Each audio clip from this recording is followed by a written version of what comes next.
तांत्रिक चुका आणि लहान फॉन्टमुळे शोकप्रस्ताव वाचताना घडला प्रकार, विधानसभा अध्यक्षांकडून दिलगिरी, 2019च्या कर्जमाफीतील शेतकऱ्यांनाही लाभ देण्याचा मानस, कृषीमंत्री दत्तात्रय भरणे, कर्जमाफीसाठी विरोधकांचा सभात्याग, लग्नपत्रिकेत जन्मतारीख बंधनकारक करण्याचा राज्य सरकारचा मानस, गर्भलिंग निदान प्रतिबंध कायद्यात सुधारणा करू, वैद्यकीय शिक्षण मंत्री हसन मुश्रीफ. ही होती विधानसभेच्या आजच्या कामकाजाची वैशिष्ट्य. पावसाळी अधिवेशनाच्या पहिल्या दिवशी सभागृहात शोकप्रस्ताव वाचत असताना झालेल्या चुकांबाबत विधानसभा अध्यक्ष राहुल नार्वेकर यांनी आज खुलासा केला. शोकप्रस्तावाच्या छापील प्रतींमधील तांत्रिक चुका आणि बारीक फॉन्टमुळे वाचनादरम्यान हा अनपेक्षित प्रकार घडला. या घटनेमुळे जर सभागृहातील किंवा राज्यातील कोणत्याही व्यक्तीचं मन दुखावलं गेलं असेल तर मी त्याबद्दल मनापासून दिलगिरी व्यक्त करतो, असं अध्यक्ष राहुल नार्वेकर यांनी स्पष्ट केलं. मराठी भाषेबद्दल या सभागृहातील सदस्यांना आणि राज्यातील प्रत्येक नागरिकाला जेवढा जाज्वल्य अभिमान आहे, तेवढाच किंवा त्यापेक्षा अधिक अभिमान मला स्वतःला मराठी भाषेबद्दल आहे. आशाताई भोसले यांच्याबद्दल अवमानास्पद बोलण्याचा किंवा भावना दुखावण्याचा विचार कोणी स्वप्नातही करू शकत नाही. जे घडलं ते निव्वळ तांत्रिक चुकीमुळे घडलं आहे. त्याचा कृपया कोणीही वेगळा राजकीय अर्थ काढू नये.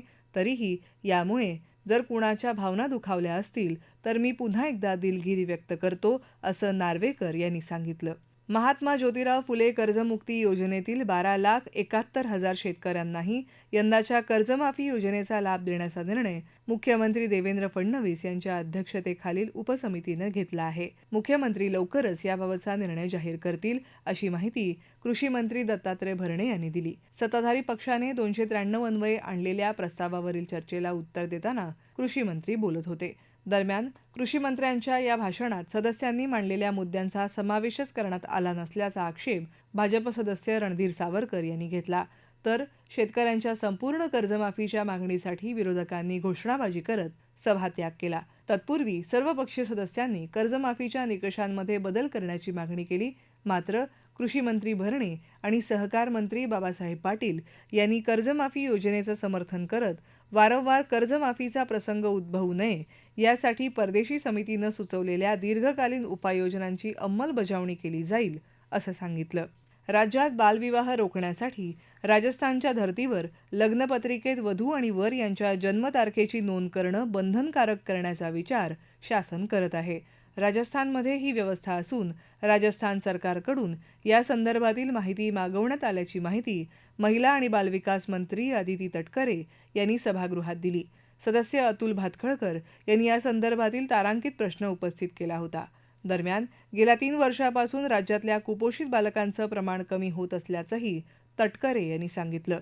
गर्भलिंग निदान चाचणी प्रतिबंधक कायद्यात सुधारणा करण्याबाबत राज्य सरकार सकारात्मक असून या संदर्भातील आवश्यक कार्यवाही केली जाईल, अशी माहिती वैद्यकीय शिक्षण मंत्री हसन मुश्रीफ यांनी तारांकित प्रश्नाच्या उत्तरात दिली. बोगस डॉक्टरांवरील कारवाईबाबत भाजप सदस्य विजय देशमुख यांनी या संदर्भातला तारांकित प्रश्न उपस्थित केला होता. यावेळी झालेल्या चर्चेदरम्यान सदस्य राहुल कुल यांनी गर्भलिंग निदान चाचणी प्रतिबंधक कायद्यात सुधारणा करण्याची मागणी केली होती. दरम्यान राज्यातील बोगस डॉक्टर रोखण्यासाठी राज्य सरकारनं QR कोड प्रणाली विकसित केली असून त्याद्वारे डॉक्टरांच्या योग्यतेबाबत पडताळणी करता येईल. तसंच बोगस डॉक्टरांना आळा घालण्यासाठीच्या तालुका जिल्हा स्तरावरील समित्यांमध्ये लोकप्रतिनिधींचाही समावेश करण्यात येईल, असंही मुश्रीफ यांनी सांगितलं.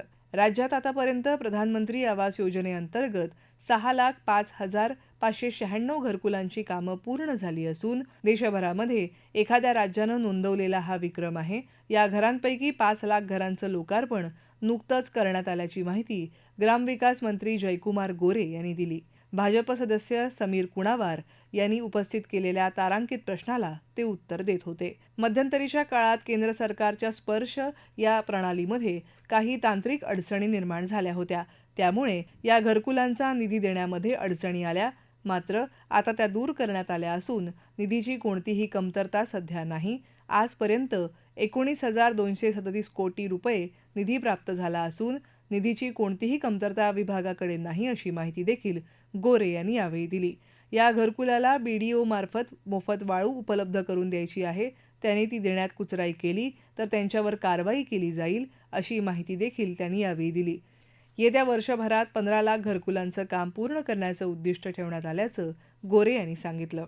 परिवहन विभागातील कर्मचाऱ्यांच्या विविध प्रलंबित मागण्यांवर शासनानं सकारात्मक भूमिका घेतल्यानं आरटीओ कर्मचाऱ्यांचा बेमुदत संप मागे घेण्यात आला असून राज्यातील परिवहन विभागाचं कामकाज पूर्ववत सुरू होणार असल्याची माहिती परिवहन मंत्री प्रताप सरनाईक यांनी सभागृहात निवेदनाद्वारे दिली. विभागातील कार्यालयीन अधीक्षक आणि वर्ग 3 संवर्गातील सर्व पदांचे सेवा प्रवेश नियम लवकरच अंतिम करण्याचे निर्देश देण्यात आले असून लिपिक, टंकलेखक आणि वरिष्ठ लिपिक या पदनामांमध्ये बदल करून अनुक्रमे परिवहन सहाय्यक आणि वरिष्ठ परिवहन समन्वयक सहाय्यक अशी पदनामं देण्याबाबत शासन सकारात्मक असून त्यासाठीची प्रशासकीय प्रक्रिया सुरू करण्यात येणार असल्याचंही त्यांनी सांगितलं. सामान्य वीज ग्राहकांच्या हितासाठी ग्रीड सपोर्ट चार्ज, मुख्यमंत्री देवेंद्र फडणवीस यांची माहिती. महिला सुरक्षेसाठी महिला सदस्यांची समिती स्थापन करणार, मुख्यमंत्री देवेंद्र फडणवीस यांची घोषणा. संयुक्त महाराष्ट्र लढ्याचा दुर्मिळ ऐतिहासिक दस्तऐवज शासनाने मिळवला, सांस्कृतिक कार्यमंत्री आशिष शेलार यांची सभागृहात माहिती. संजय गांधी राष्ट्रीय उद्यानाचं अटल बिहारी वाजपेयी पार्क असं नामांतर करण्याचा कुठलाही प्रस्ताव राज्य सरकारच्या विचाराधीन नाही, वनमंत्री गणेश नाईक यांचं स्पष्टीकरण. ही होती विधान परिषदेच्या आजच्या कामकाजाची क्षणचित्र. सौर ऊर्जेच्या वाढत्या वापरामुळे वीज ग्रीडवर अतिरिक्त ताण येतो. या ताणामुळे निर्माण होणारा खर्च सामान्य ग्राहकांवर पडू नये यासाठी ग्रीड सपोर्ट चार्ज आकारण्यात आला आहे. हे शुल्क केवळ 13% ग्राहकांवर लागू होतं. हा कोणताही तोटा नसून काही ग्राहकांच्या अतिरिक्त नफ्यात झालेली मर्यादित कपात आहे, अशी माहिती मुख्यमंत्री देवेंद्र फडणवीस यांनी विधान परिषदेत दिली. राज्यातील औद्योगिक आणि व्यावसायिक ग्राहकांसाठी वीज विक्री कराच्या वाढीबाबत विधान परिषद सदस्य सतेज उर्फ बंटी पाटील यांनी प्रश्न उपस्थित केला. मुख्यमंत्री देवेंद्र फडणवीस म्हणाले की ग्रीड सपोर्ट चार्ज 1 फेब्रुवारी 2026 पासून लागू करण्यात आला असून तो पूर्वलक्षी प्रभावाने लागू केलेला नाही. राज्यातील सर्व फीडर्सवर स्मार्ट मीटर बसवण्याचं काम पूर्ण झालं असून वीज वापराच्या आकडेवारीत आता कोणत्याही प्रकारचा अंदाजाधारित हस्तक्षेप राहिलेला नाही. महाराष्ट्रातील औद्योगिक वीज दर अनेक राज्यांच्या तुलनेत कमी आहेत. 2025-26 मध्ये महाराष्ट्रातील दर प्रति युनिट 8.19 रुपये असून ते तमिळनाडू, तेलंगणा आणि मध्य प्रदेशपेक्षा कमी आहेत. बहुवर्षीय दरनिश्चिती अंतर्गत 2029-30 पर्यंतचे दर निश्चित करण्यात आले असून त्या कालावधीत महाराष्ट्रातील वीज दर देशातील सर्वात स्पर्धात्मक राहतील, असं त्यांनी यावेळी सांगितलं. तसंच सामान्य वीज ग्राहकांवर कमीत कमी आर्थिक भार पडावा हेच शासनाचं मुख्य उद्दिष्ट असल्याचं स्पष्ट केलं. राज्यात सध्या विजेची कोणतीही टंचाई नसून कृषी पंपांना नियमानुसार दिवसा 8 तास वीज पुरवठा केला जात आहे. राज्यातील सुमारे 75% शेतकऱ्यांना दिवसा वीज उपलब्ध झाली असून उर्वरित 25% शेतकऱ्यांनाही या वर्षाअखेरीस दिवसा वीज पुरवठ्याच्या कक्षेत आणण्याचा सरकारचा प्रयत्न असल्याची माहिती मुख्यमंत्री देवेंद्र फडणवीस यांनी विधान परिषदेत प्रश्नोत्तराच्या तासात दिली. सदस्य सदाभाऊ खोत यांनी विचारलेल्या प्रश्नावर मुख्यमंत्री बोलत होते. 3 वर्षात 10 शेतकऱ्यांनी सौर पंप बसवल्याची माहितीही यावेळी मुख्यमंत्र्यांनी दिली. काही कॉर्पोरेट कंपन्यांमध्ये महिलांवरील छळाच्या घटनांबाबत विशिष्ट कार्यपद्धती दिसून येत आहे. त्यामुळे विद्यमान कायदे आणि नियमांचं पुनरावलोकन करण्याची गरज निर्माण झाली आहे. यासाठी विधानसभा आणि विधान परिषदेतील महिला सदस्यांची संयुक्त समिती स्थापन करण्यात येणार असून ती महिला सुरक्षेसंदर्भातील कायदे, नियम आणि घडलेल्या घटनांचा अभ्यास करून आवश्यक सुधारणा सुचवेल. राज्य शासन त्या शिफारशींची अंमलबजावणी करेल, अशी माहिती मुख्यमंत्री देवेंद्र फडणवीस यांनी विधान परिषदेत दिली. नाशिक येथील TCS कंपनीत महिला कर्मचाऱ्यांचं लैंगिक आणि मानसिक शोषण केल्याबाबत विधान परिषद सदस्य चित्रा वाघ यांनी प्रश्न उपस्थित केला. मुख्यमंत्री देवेंद्र फडणवीस म्हणाले की कंपनीतील महिला कर्मचाऱ्यांच्या कथित लैंगिक आणि मानसिक शोषणाच्या प्रकरणाची चौकशी सुरू असून या प्रकरणात आतापर्यंत 9 गुन्हे दाखल करण्यात आले आहेत. संबंधित महिलेच्या तक्रारीवर तत्काळ कारवाई न करणाऱ्या व्यवस्थापकाचाही आरोपी म्हणून समावेश करण्यात आला आहे. या प्रकरणात संबंधित महिलेवर लैंगिक शोषण आणि धर्मांतरासाठी दबाव टाकल्याचे आरोप आहेत.